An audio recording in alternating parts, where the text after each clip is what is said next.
Namaste, Vanakkam, and As you know, I'm your teacher Khushi and welcome to दीदी की पाठशाला।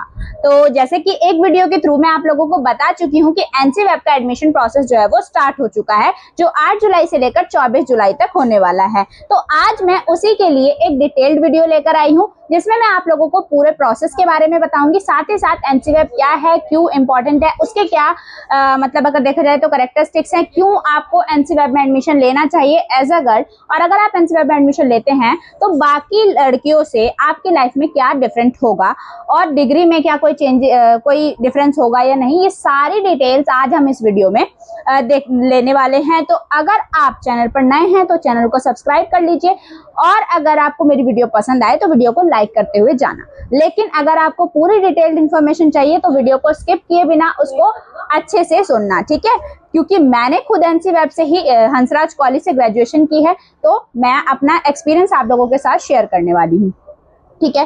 तो जैसे कि आप लोगों को पता है कि एनसी वेब का एडमिशन प्रोसेस स्टार्ट हो चुका है 8 जुलाई से, और जो भी स्टूडेंट इंटरेस्टेड हैं, तो सबसे पहली बात मैं आप लोगों को बता दूं कि एनसी वेब की फुल फॉर्म क्या होती है। कुछ लोग मतलब कोई इसको या कुछ लोग जानते हैं इसको नॉन कॉलेज के नाम से भी, तो ये नॉन कॉलेज ही होता है बेसिकली। इसका नाम या एनसी वेब की फुल फॉर्म होती है non collegiate women education board. तो ये जो है, देखो नाम से पता चल रहा है कि वुमेन एजुकेशन बोर्ड है, तो ये स्पेसिफिकली वुमेन के लिए ही काम करता है, वुमेन एम्पावरमेंट, वुमेन एजुकेशन के लिए काम करता है।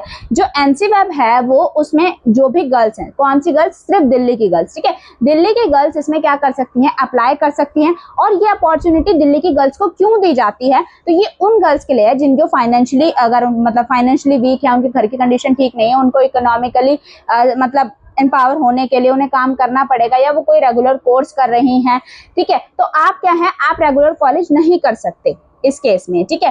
तो लेकिन आपका मन है और आप चाहते हैं कि आपको रेगुलर डिग्री मिले, और आप पैशनेट भी हैं और आप डिजर्विंग भी हैं, तो उन कैंडिडेट्स के लिए, उन गर्ल्स कैंडिडेट के लिए ये जो बोर्ड है वो काम करता है। इसमें अगर हम बात करें तो इसमें क्या होता है कि ये जो बोर्ड है ये सीयूईटी के बेस पे एडमिशन नहीं लेता है, तो ये क्या होता है, मेरिट बेस होता है। यानी कि क्लास 12th में जो आपकी परसेंटेज बनी है उसके अकॉर्डिंग मेरिट बेस ये एडमिशन लेता है। तो क्लास 12th में जो आपकी परसेंटेज बनी है उसका ये एक मतलब आप जब फॉर्म फिल करते हैं तो वहां पर लिखवा लिया जाता है, उसके अकॉर्डिंग इसकी क्या निकलती है, इसकी कट ऑफ लिस्ट निकलती है, ठीक है? और अलग अलग लिस्ट में अलग अलग कैटेगरी वाइज क्या निकलती है, कट ऑफ निकलती है। अगर आप उस कट ऑफ को या उस क्वालिफिकेशन या क्राइटेरिया को फुलफिल करते हैं तो आप उस पर्टिकुलर लिस्ट में के लिए एडमिशन प्रोसेस में मतलब अप्लाई करने के लिए एलिजिबल हो जाते हैं, ठीक है? तो ये जो बोर्ड है, अगर हम बात करें तो इस डिग्री और आपकी एसओएल या और अदर ओपन डिस्टेंस डिग्री में क्या डिफरेंस होगा? तो डिफरेंस ये होता है कि जो एसओएल की डिग्री होती है उसमें आपके पास, देखो एसओएल से जब आप करते हैं तो आपका जो पूरा कनेक्शन होता है वो यूनिवर्सिटी के साथ होता है। आपको जो भी इंफॉर्मेशन लेनी है, क्लासेस वगैरह जो होती है वो सब यूनिवर्सिटी डिसाइड करती है, डिसाइड इसमें भी यूनिवर्सिटी करती है, लेकिन यहाँ पर आपका एक स्टडी सेंटर होता है, ठीक है? जो कॉलेज होता है मतलब एक स्टडी सेंटर में आप खुद से अपने कॉलेज को चूज करते हैं, जो आपकी कट ऑफ और क्राइटेरिया के अकॉर्डिंग होता है, ठीक है? आप अपना कॉलेज चूज करते हैं, जिसमें आप अगर देखें तो इसमें 26 कॉलेजेस हैं, ठीक है? 26 कॉलेजेस हैं जिसमें आप लोगों की क्लासेस होती हैं, जिनमें कुछ जो होते हैं वो संडे सेंटर्स होते हैं और कुछ सैटरडे सेंटर्स होते हैं। यानी कि कुछ ऐसे कॉलेजेस हैं जिनमें एवरी सैटरडे क्लास होती है, और कुछ ऐसे कॉलेजेस हैं जहां पर एवरी संडे क्लास होती है। तो ये सैटरडे संडे क्लासेस वाला एक कोर्स होता है, लेकिन इसमें जो आपको डिग्री मिलती है वो डिग्री रेगुलर की डिग्री होती है, ठीक है? मतलब रेगुलर कॉलेज की डिग्री आपको यहाँ पर सैटरडे संडे के थ्रू मिलती है, ठीक है? तो अगर मैं बात करूँ कि कौन से 26 कॉलेजेस हैं जो जिसके लिए आप मतलब जिसमें आप एनसी वेब के लिए अप्लाई कर सकते हैं, तो सबसे पहला आपका है अदिति महाविद्यालय, ठीक है? ये मैं आप लोगों के साथ शेयर भी कर दूंगी, ठीक है? पहला आपका है अदिति महाविद्यालय, दूसरा आपका है आर्यभट्टा कॉलेज, तीसरा भगिनी निवेदिता कॉलेज, चौथा भारती कॉलेज, पांचवा कॉलेज ऑफ वोकेशनल स्टडीज, ठीक है? छठा आपका है दीनदयाल उपाध्याय कॉलेज, 7th आपका है डॉक्टर BR अम्बेडकर कॉलेज, इसके अलावा 8th आपका है हंसराज कॉलेज, उसके बाद जानकी देवी। देखो हंसराज कॉलेज काफी बड़ा है, मतलब मैंने हंसराज कॉलेज से ही किया हुआ है और इसकी कट ऑफ भी अच्छी खासी जाती है, ठीक है? हंसराज कॉलेज, उसके बाद अगला है आपका जानकी देवी मेमोरियल कॉलेज, उसके बाद Deshbandhu college, Kalindi college, Keshav Mahavidyalaya, Lakshmibai college, Maharaja Agrasen college, Maitri college, Mata Sundari college for women, इसके अलावा Miranda house, Motilal Nehru college, PG DAV college, Rajdhani college, Ramanujan college, Satyawati college, Shyama Prasad Mukherjee college, Shri Aurobindo college, Shri Guru Gobind Singh college of commerce and last आपका है विवेकानंद कॉलेज। ये 26 कॉलेजेस हैं जो आपको एनसीवैब में बीए प्रोग्राम और बीकॉम प्रोग्राम कोर्सेज जो है वो ऑफर करते हैं। ठीक है, आप इन 26 कॉलेजेस में से जो भी कॉलेज आपको अच्छा लगे, आपकी लोकेशन के अकॉर्डिंग सुटेबल हो और आपकी मतलब जो एलिजिबिलिटी क्राइटेरिया उसको फुलफिल करके आपको एडमिशन मिल जाए, आप इन 26 कॉलेजेस में से किसी भी कॉलेज में एडमिशन ले सकते हैं। इनमें से कुछ संडे सेंटर होंगे और कुछ सैटरडे सेंटर्स होंगे।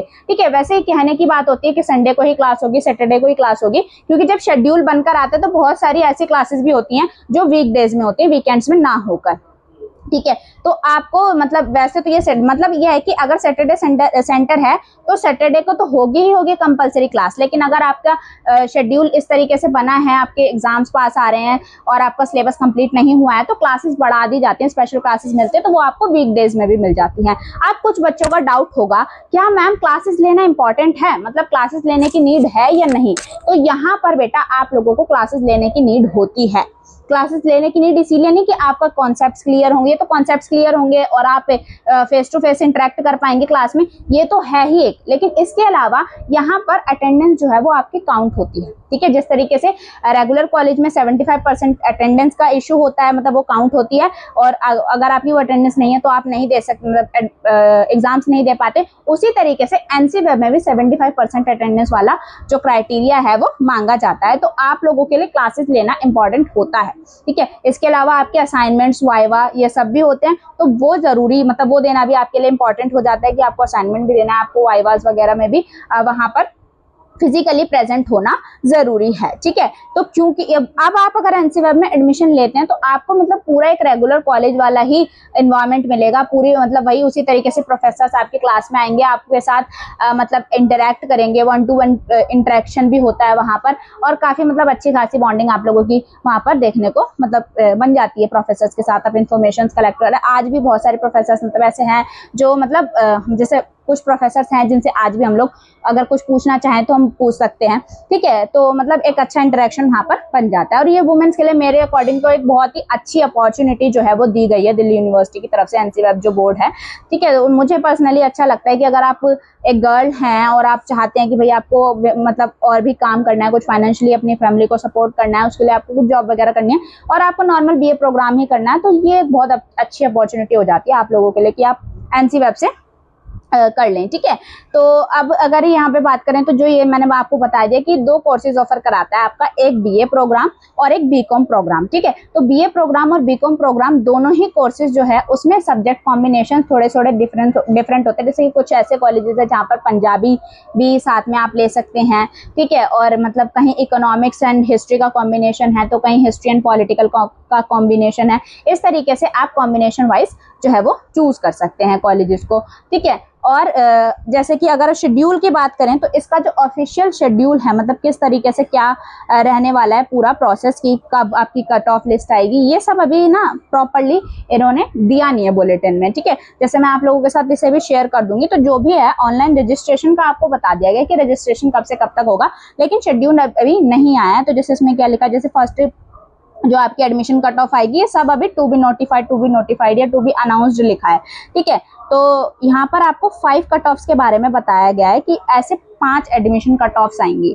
ठीक है, तो जैसे अगर मान लीजिए आपका फर्स्ट कट ऑफ में नहीं आता है किसी वजह से, तो आपको घबराने की जरूरत नहीं है, आप सेकंड के लिए अप्लाई कर सकते हैं, आप थर्ड के लिए अप्लाई कर सकते हैं, है ना। ऐसे 5 कट ऑफ्स में आप अप्लाई कर सकते हैं। ठीक है, और आप अपना जो कॉलेज आपने टारगेट किया हुआ है आप उसमें एडमिशन ले सकते हैं। ठीक है, तो जहां तक है मैंने आप लोगों के एक फी स्ट्रक्चर का थोड़ा डाउट रहता है बच्चों को कि इसकी फी क्या रहने वाली है, तो बेटा रेगुलर कॉलेज से इसकी फी जो है वो कम ही रहती है।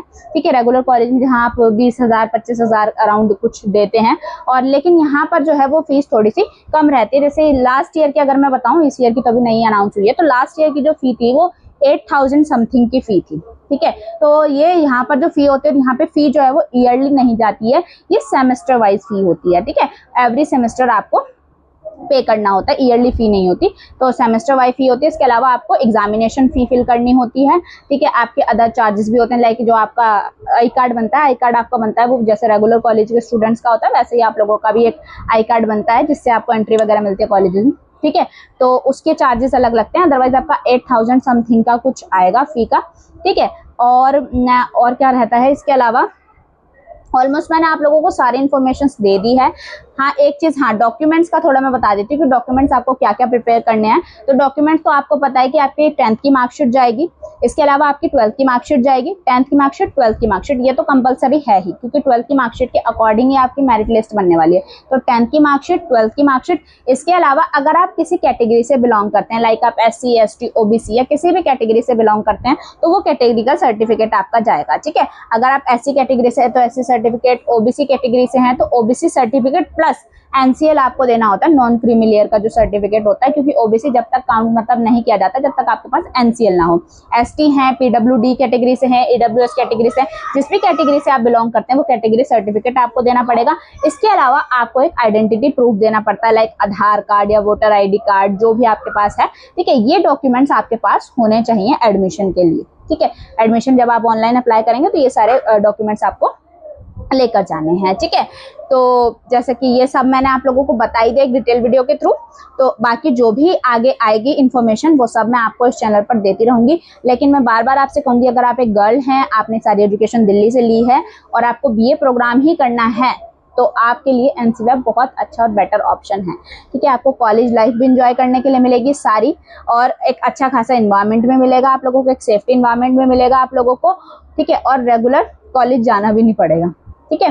तो और डिग्री भी वही रेगुलर वाली। तो अभी के लिए हम वीडियो को यहीं पर खत्म करते हैं। तो अभी के लिए थैंक यू, मिलते हैं नेक्स्ट वीडियो में।